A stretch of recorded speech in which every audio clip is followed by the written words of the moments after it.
Welcome, everyone, to the Detroit Lions Lone Wolves podcast. I'm hosting solo, John Macaroon here.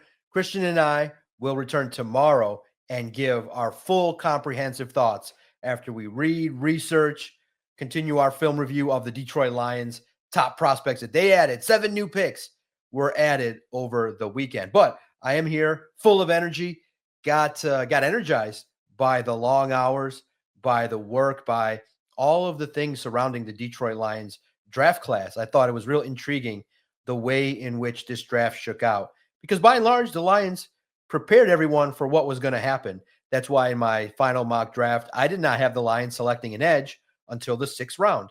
I thought that the Lions would address different spots in earlier rounds of the draft. Felt like offensive line might be addressed early. The Lions waited a little bit until the 2nd round to address the offensive line. I figured they could potentially take an offensive lineman even in the 1st round. But set the stage. The Detroit Lions draft, I thought, overall, professional. I thought that when you look at the players that the Detroit Lions selected, you get a sense that this draft class has a lot of potential to help restock certain areas of need. And so when I look at this draft class, my first early thoughts are, okay, the future of the Detroit Lions, one of the goals that Brad Holmes discussed was sustainability. Not only does Brad Holmes have a job to make this football team an immediate winner, which they believe, the organization believes this football team is on the cusp of being Super Bowl caliber. Now, I'm going to give my opinion on that, and you may not like it. So brace yourselves. I'm going to give you several minutes to get ready. And look, if you disagree, if you think of anything that I'm saying here, just based on logic and based on my opinion, if you don't like it, please feel free. No apologies for what I say. If you have a stronger opinion on the other side, let me know. I'm open-minded, meaning that I come into this with my fair opinion based on what I know about the league and what I know about how tough it is to win and where the Lions are at. Being an NFL reporter where you spend a lot of your time reading, researching, watching. So please feel free to share your opinions. I always love the banter. I don't get scared away by your guys' thoughts. And if you have strong thoughts, if you think I'm way too negative, let me know. But the one thing that you know with the DAC is, and at Lions on SI, we don't shy away from the challenging, tough talks. So my first thoughts are, I like this draft for the future. And I do think that a lot of the picks have a lot of high ceiling potential, especially the wide receiver, Isaac Tesla. We'll talk about his pick, the trade that the Lions made. Did they reach? Did they? Does Brad Holmes get too aggressive when he likes players? And that's going to be a challenging, nuanced talk to have, but we got to have that discussion. But my first thoughts are this draft class as a whole will help this football team continue to win and be a team that can get to the postseason annually. It's a draft that helps fill needs along the defensive line, offensive line. And you had, clearly the Lions and Dan Campbell said they wanted to get younger at wide receiver. So they did. They added 2 wide receivers to this draft class, and they're going to potentially have a chance to develop and in a couple years be more of active contributors than they will be in 2025. The offensive line retooled. I think that the offensive line needed an infusion of young talent, needed an infusion of some energy and life, especially when you have Jared Goff with the investment now kicking in at the higher level, a higher salary cap hit as his time in Detroit moves forward. So I like the restocking and adding Tate Ratledge and Miles Frazier, great fits, along with Christian Mahogany. Dirtbags galore. The dirtbag era for the Detroit Lions has begun, and the offensive line is going to take shape over the next couple years. So I look at this draft class as a whole, and it gives me a lot of hope for the future in the coming years. I do think the 24-25 class is going to have half a dozen or more players that will be key contributors for this football team down the road. I do think that the development of Ennis Rakestraw and Tyrion Arnold will be great. Mekhi Wingo, who dealt with injuries, will have an opportunity to make more of a stance and make more of a name for himself this year as he stays healthy. But you look at this draft class and the 7 picks that were made, starting with Tyleik Williams. I think that when you see what Tyleik Williams is able to do along the defensive line, you see a player that can come in and be a valuable asset for Casey Rogers' new revamped defensive line. I think that Ali McNeil's injury kind of forced the Lions' hand a little bit to make it so that the Lions needed to address that spot. And they did with a couple of players in Roy Lopez and now with Tyleik Williams. And look, the question mark is going to be, would he have been available later on? That's where the reach conversation happens that we'll talk about a little bit later, more in depth. But I asked because got great insight from the fans of Detroit. They wanted to know, like, wait a minute. A lot of people are talking that, hey, he would have been there in the second round. Maybe not. The problem is it's a topic that we don't know the facts. We don't know if the Buffalo Bills at 30, if they told him, look, a lot of times teams will tell multiple players, you're our guy. The draft stories are littered with stories of teams telling players, we're going to take you, and then they take someone else. Deals happen, or another coach maybe chimes in at the time. So, clearly it would serve Tyleik Williams to say that, the Bills told him that they were interested. It ups his value. It ups his importance. So I don't have a problem with him revealing that, what the Bills told him, but you don't have a guarantee that he would have been available in the second round. You don't have a guarantee that the Bills would have taken him. But the Lions clearly felt he was their guy. His athleticism, his grit, being at Ohio State helps, playing in big games. Great pick. And so I think the Lions and Brad Holmes are clearly showing with each time they select that, hey, did you guys forget? The Lions don't care about positional value. They don't care about where we think the players are ranked. They look at the film, they say this player is a player we like, and they were willing to invest a first-round pick. Now, you can debate it. You could debate that they could have gambled a little bit and maybe traded back a couple spots and seen. But that's, where a debate could happen where, hey, maybe the Lions' second best player at that spot could have also been productive if you have good coaching. So, excuse me. So I look at it, and I'm okay with that pick.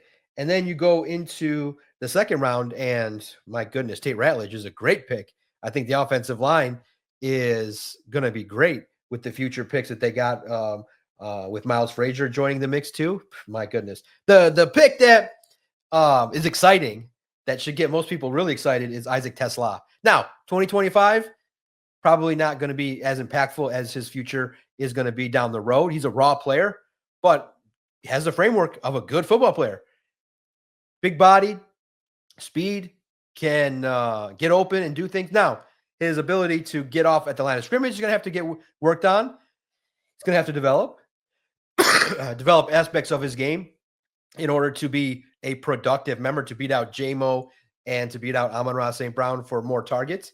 It's going to take work, but he is raw. It is accurate to say that the Lions are taking a swing on a player. They are taking a gamble on a player that still has to develop.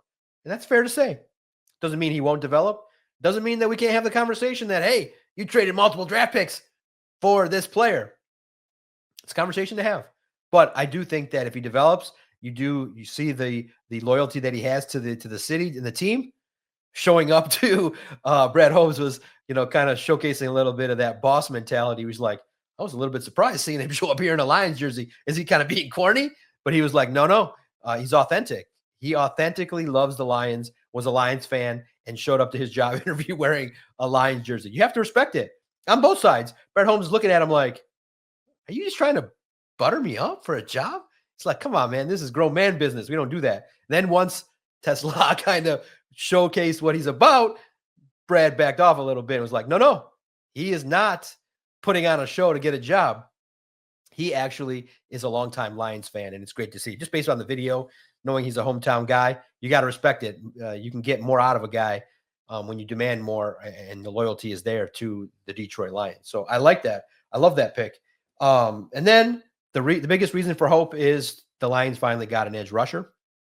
Ahmed Hassanian is now a member of the Detroit Lions, first Egyptian player to be drafted in the National Football League out of Boise State. Raw. And remember, too, that we always got to preface it is that 6th and 7th round picks take time to develop. There's a chance, he's going to take more time than needed than maybe people will give him to be able to get out on the football field and contribute. But as of now, I still think Marcus Davenport is number one, and Ahmed is going to have an opportunity to come in and battle for playing time. It kind of reminds me of James Houston when he came in and people were clamoring for the edge rusher and an outside linebacker that can do some things. But James Houston took a little bit of a while to be able to get out on the football field. So I look at it and I say, wow, they got their guy. And for Ahmed, a great opportunity in Detroit. In Detroit is where Ahmed will have the chance to develop.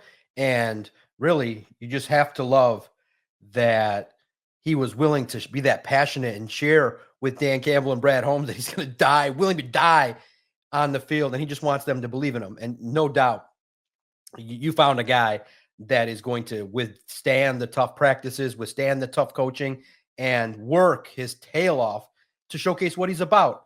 A 6th-round pick that is just going to be so appreciative and loyal to a team that invested in him. You have to love that. He's going to endear himself to the coaching staff and the players quickly, pretty straightforward. Quickly, you have to look.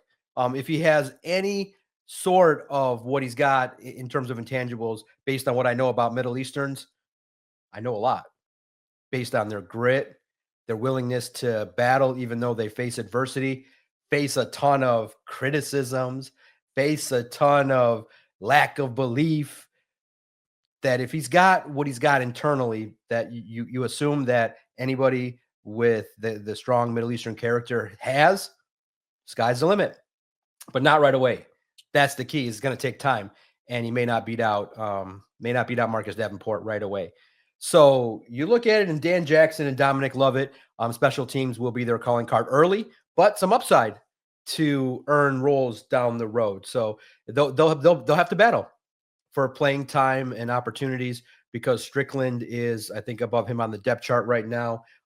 Clearly, you have 2 great safeties. So, you look at the safety spot, there's going to be some work.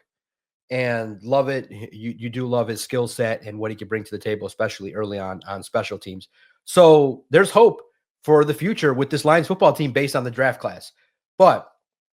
And this is a byproduct of what the Lions are about. They have a good football team, and the Lions clearly, when they put this draft together, were looking to fill roles and fill needs, but not to the degree that many of the back end players are going to take starting jobs. I think maybe 4 of the 7 have a real legitimate chance to compete for starting jobs. Frazier maybe on the outside looking in terms of being a starter. So you have at least the top, maybe Tyleik Williams and Tate Ratledge. You could fit in maybe right away on a depth chart as depth chart 1. Tesla in certain packages, and Frazier will have work to do. So what does that mean? Well, first and foremost, you have to preface it by the Lions have a good football team. Should be a double-digit win team. Should be a team that gets to the playoffs. Should be a team that competes to win their 3rd consecutive division title. But I'm talking about the whole kit and caboodle. Did this draft speak to me and tell me that this roster of 89 players, I think with the undrafted free agents right now, there's one spot open on this roster, and probably could get filled as even I'm speaking as these contracts, these undrafted free agents speak to Brad Holmes quite a bit. Does this football team, as constructed right now, speak to me as being a Super Bowl caliber team? No, it doesn't. You look at it and you say the Eagles were already starting a little bit better than you, and now they've lost some pieces, but until a team dethrones the Eagles, you have to look up and say Howie Roseman is a mastermind of adding talent and restocking the team, and they've made calculated risk in terms of who they've let go. And I think that the Lions have an uphill climb, not only based on the roster, but they face a tough road schedule, which may mean lesser wins, which may mean not having home field advantage. That's why 24 was a prime year to try and get to the Super Bowl with home field advantage in the number 1 seed. The Lions may be scratching and clawing, getting there at 10-7 in a tough division, maybe having to go out on the road. And a lot of these players are not going to have immediate primetime impact in 2025. So you're going to have to count on the players on the roster. Now, can they do it? It's not impossible. But as you sit here and you ask yourself, honestly, are the Lions better than the Eagles right now? it'd be hard pressed to say, well, you could make the argument that, yeah, a healthy Aiden Hutchinson, but you got to remember too that Aleem McNeil is going to come back. And they say typically his next, his progression of being the best version of himself will be in 2026. This year may be difficult. Same with Malcolm Rodriguez. And then you're counting on everybody to stay healthy. What happens right now? You don't have enough depth at the edge rusher spot. Marcus Davenport, good player. Can you legitimately sit here today and say that's the final piece to help you get over the hump? No, you can't. You still are hoping for development from Marcus Davenport and staying healthy and Josh Pascal and Levi Onwuzurike. You're hoping that they take the next step forward. You're hoping that Aiden Hutchinson returns. You're hoping that this offensive line gels as a new constructed unit. It may take time. So the talent level is there to compete at the highest level. It's not, it won't be a situation in which the Lions are going to surprise anybody. There's going to be a lot of primetime games. They're going to have to deal with a lot. And I just think that the roster is good, but it could have been constructed a little differently in free agency. It could have been constructed a little bit differently in this draft. Now, what would that mean? It would mean maybe not taking the swing at Tesla. Maybe at that spot, you go with an established edge in the third round. But, if you have a grade on Hassanian that's higher than most of those players, you can make that argument. But you can still make the argument you could have took an edge rusher a little bit sooner. There were some impactful. You could have took risks on a Mike Green, on a Jackson from Arkansas.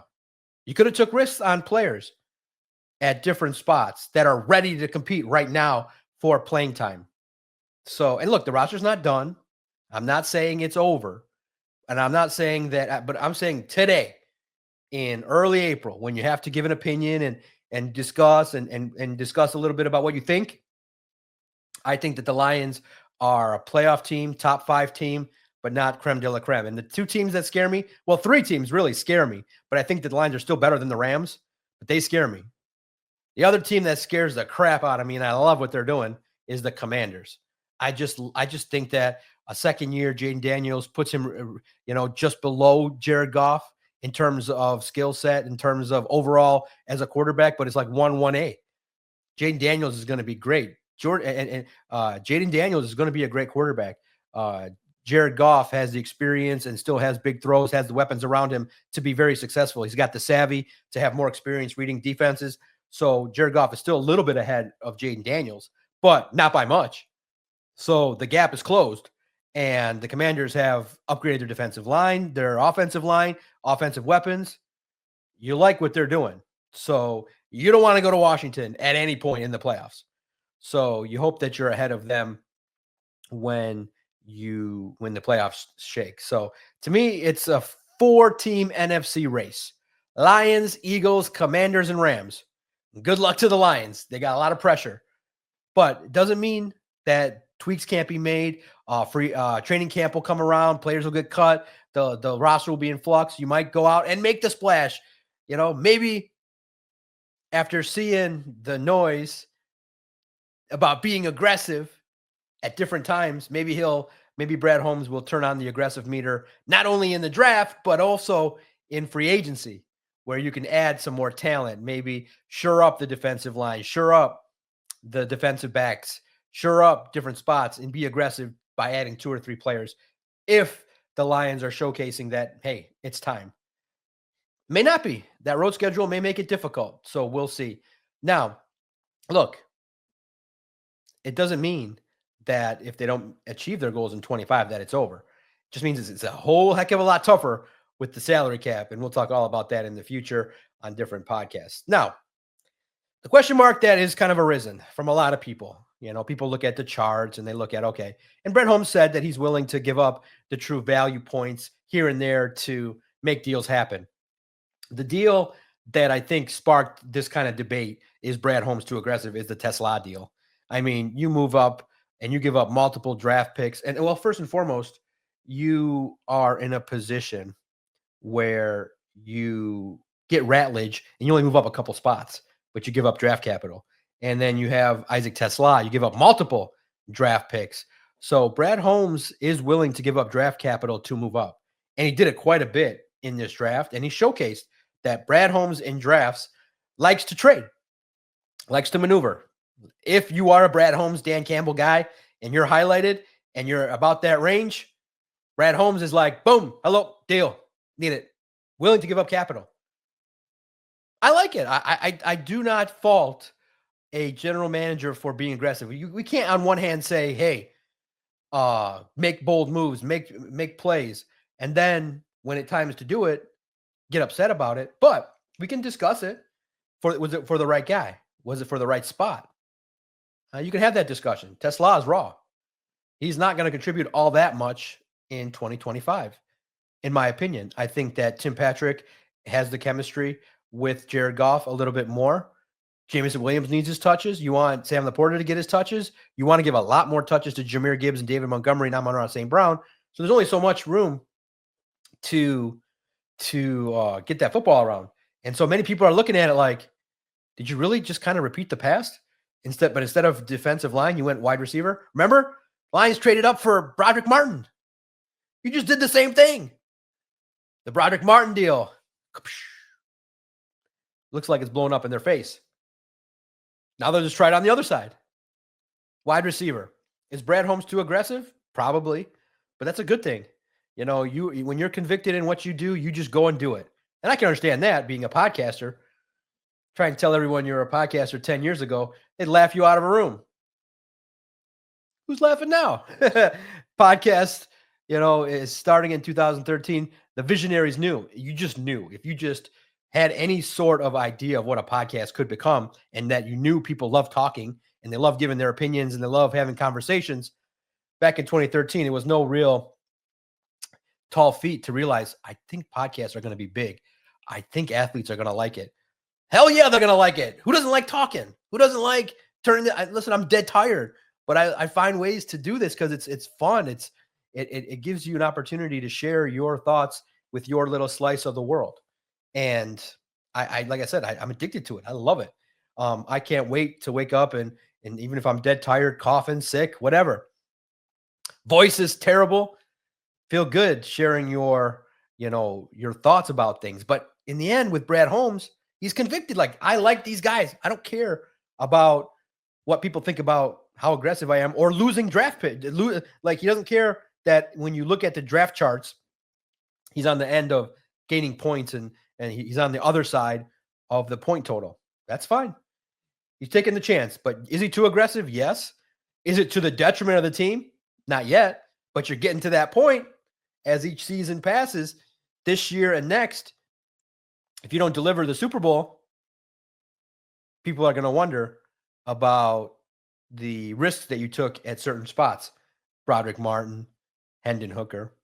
So again, Brad Holmes understands criticism. He understands, but he's got the information. He believes that these are the players that will develop. But if Broderick Martin, Hendon Hooker don't end up being really contributors, more people will end up being critical of the moves. But you have to respect it. You have to respect the willingness to go out and acquire talent that he feels will help this football team. So it's not sexy.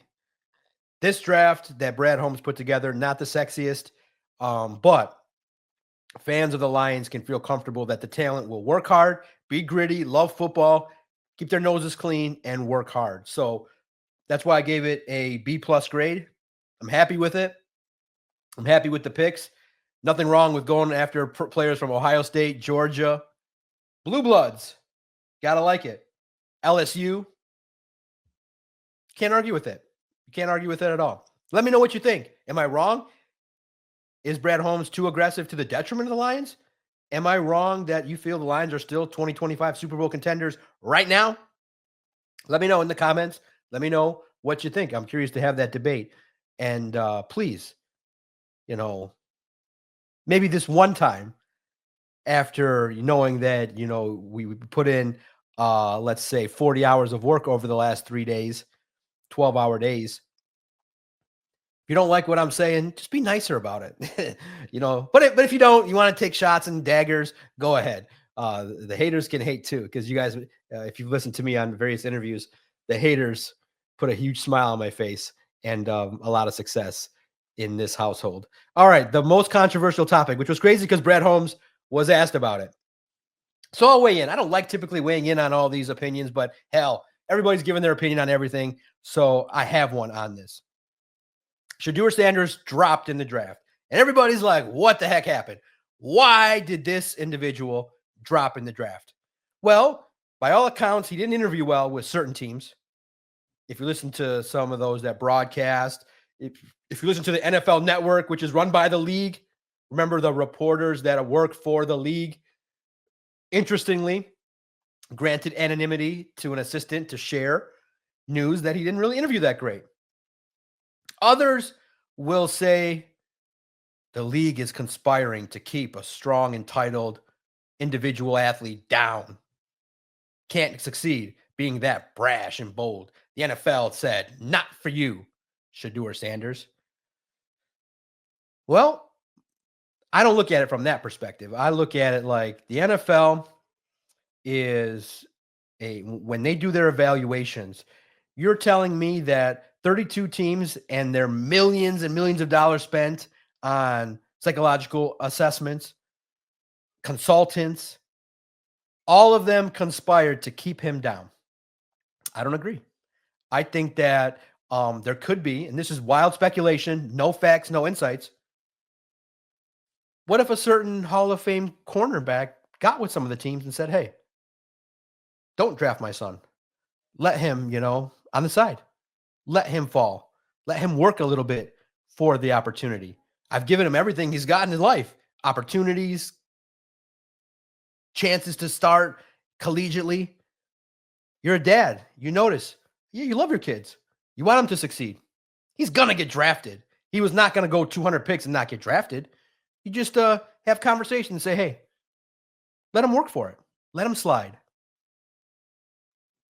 He should have did it. If he didn't, I'm thinking Deion Sanders might have had some conversations with some of these teams and said, hey, let the young man work. Let him grind. Now, if it didn't happen that way, I'm just wildly speculating on that. But if it didn't happen, I do not think that 32 owners took time away from counting their money to email each other and say, let's not draft him. That didn't happen. Okay, so there's no conspiracy to keep an athlete down. Who got drafted? Drafted to the worst team possible, but he got drafted. It would have been collusion if he had not gone drafted.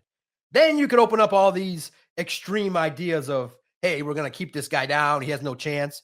He's drafted. He is in the league. He has an opportunity. And this is exactly what he needed. We can all debate, and you can have all your theories as to what happened.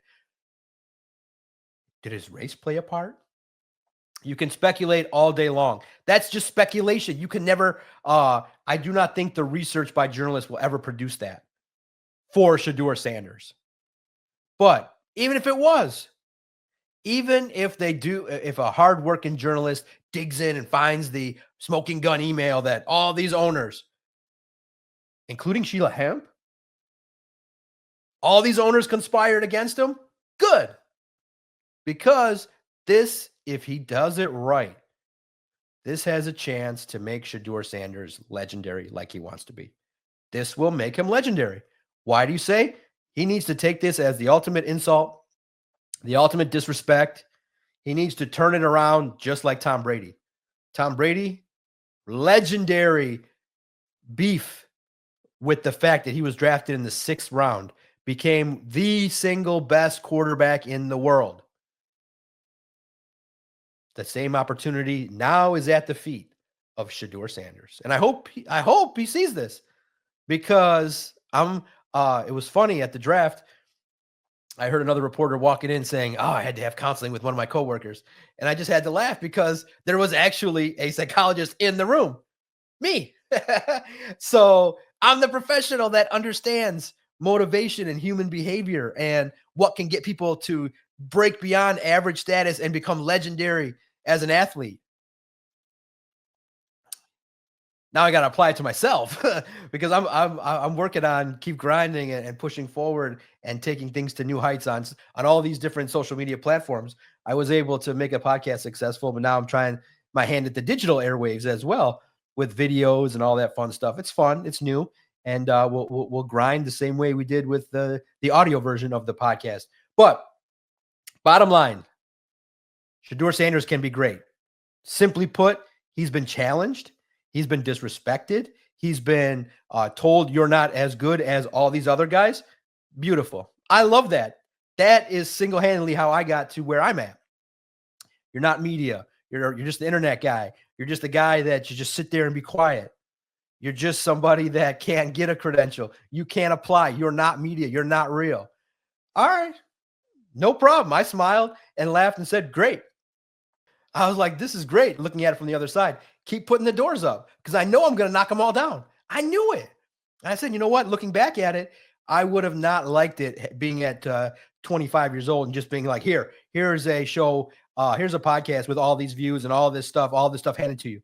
It would have not gone well for me. You would have stopped trying. You would have stopped grinding. You would have not met the potential that you can have.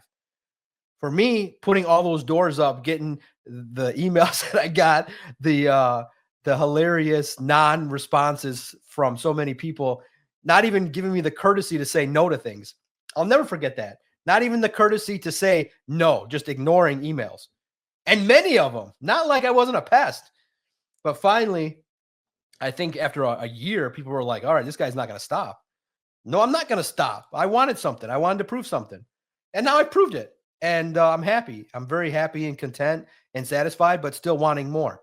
But for Shedeur Sanders, this is exactly what he needs to be great. If he takes, I'm of the opinion that somebody from the dirt has the wherewithal and the grind to take advantage of that hunger to get ahead, as opposed to someone that comes from means. Now, doesn't mean that somebody that has privilege can't be successful, drive. I just think that hunger gives you that extra motivation to just do the little bit more. Coming from less than makes you hungry when you see what others can have from a different starting point. When you start from nothing, and Shedeur Sanders now is a backup. He's won nothing. He's got 5 quarterbacks on a roster. This is great for him. And I hope he takes the advantage to become legendary. If he's got the right mindset, this was the greatest thing that ever happened to him. And Deion should be happy that he went in the 5th round. Great. He's in the league. He's got his opportunity. What do you do with it? You study film. You get up early. You endure yourself to your teammates. Do you rise above? This is the greatest thing. Trust me, from a human behavior expert and a motivational expert and a sports psychologist, this is the greatest thing that can ever happen. And I would tell him, if I was one of his friends, I'd say, the league hates your guts. The league, look at it. They got people pranking you, calling you out. What are you going to do about it? Look what the league thinks of you. Look what the 32 teams said 5 times they don't want you. Oh, man. Shedeur can be great if he's got the mindset. I think he does. Because when you have to work for every inch of success, greatness can happen. I see greatness. The chance is there. I see it. And I hope he takes the opportunity to take advantage of it. It's no better feeling than when the door is slammed in your face and you don't get what you want right away, to then be able to have success and do the things that you envision and to have the opportunities to have. That's the attitude I took. And that's the attitude most people should take. That's the attitude I instill in every client I ever work with, is every door is going to slam in your face. And I kind of hope they do, because then it shows me what you're about. How do you handle it? You don't know what would happen if they gave me a bunch of money at 25 years old and said, good luck, John. There would have been some stuff happening. But now I'm more measured, more mature, arguably, that I can handle it better and utilize the opportunities to the fullest extent, give opportunities to others, and have the most fun possible when you control your own destiny. So good luck to the newest member of the Cleveland Browns. This has been the first reaction to the Detroit Lions draft. Thanks, everybody, for tuning in. Message at Detroit Podcast. I don't hide. No open letters. Write directly to me. Whatever you need, message. I look forward to interacting with what you guys think early on. Me and Christian will return on Monday for our in-depth reaction to the Detroit Lions 2025 draft.